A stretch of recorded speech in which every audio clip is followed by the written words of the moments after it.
Central ইউনিভার্সিটির প্রজ্ঞাপনের দাবিতে শিক্ষা ভবনের সামনে অবস্থান নিয়েছে সমন্বিত ৭ কলেজের শিক্ষার্থীরা। সেখানে আছেন আমাদের সহকর্মী মোহসেন কবির। আমরা এখন যুক্ত হচ্ছি তার সাথে।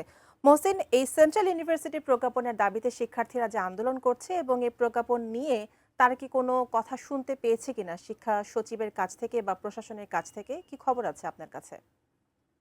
এই যে ৭ কলেজের শিক্ষার্থীদের যে আন্দোলন, এই আন্দোলন এর আগেও হয়েছিল।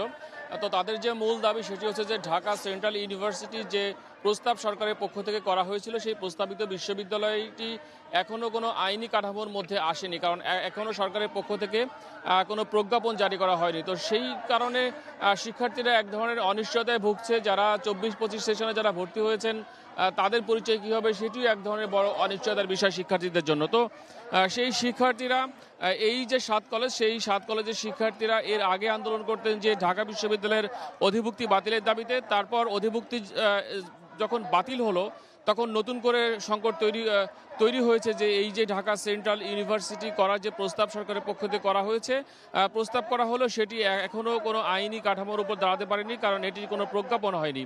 যদিও শিক্ষা মন্ত্রণালয়ের পক্ষ থেকে বারবার আশ্বাস দেওয়া হয়েছে, শিক্ষা মন্ত্রণালয়ের পক্ষ থেকে নানা ধরনের উদ্যোগ নেওয়া হয়েছে, আলোচনা করা হয়েছে, মতামত নেওয়া হয়েছে। এমনকি শিক্ষার্থী ২৪-২৫ সেশনে শিক্ষার্থী ভর্তিও করা হয়েছে, কিন্তু এখনও সেটির কোনো প্রজ্ঞাপন যেহেতু হয়নি, তাই আইনি কাঠামো না হওয়ার কারণে যে অনিশ্চয়তা শিক্ষার্থীদের মধ্যে, সেই অনিশ্চয়তা থেকে শিক্ষার্থীরা এই আন্দোলনে নেমেছেন। এর আগেও এই শিক্ষা ভবনে এসেছিলেন এই শিক্ষার্থীরা, তখন তাদেরকে আশ্বাস দেওয়া হয়েছিল যে দ্রুত তাদের প্রজ্ঞাপন দেওয়া হবে, তবে সেটি এখনো হয়নি।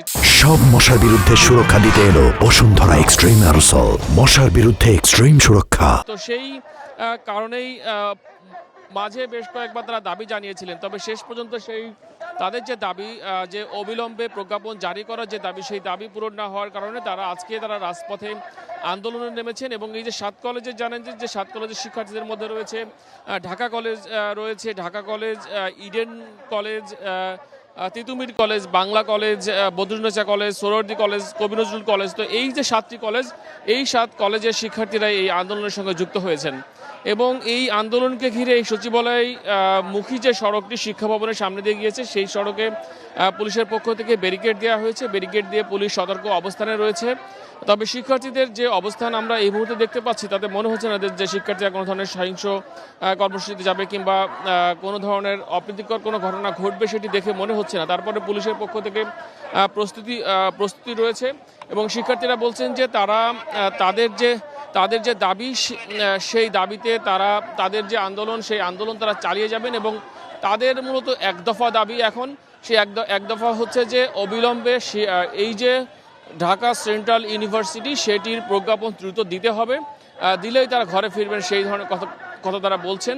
এবং এই আন্দোলনের ৭ কলেজের শিক্ষার্থীরা এখানে যুক্ত হয়েছেন এবং তারা চাচ্ছেন যে যেন সরকার যেন প্রজ্ঞাপন দিয়ে দেয়, তাদের যেন আর রাজপথে আন্দোলন করতে না হয়। তো এই ছিল এই আন্দোলনের সর্বশেষ অবস্থা। রমিতা।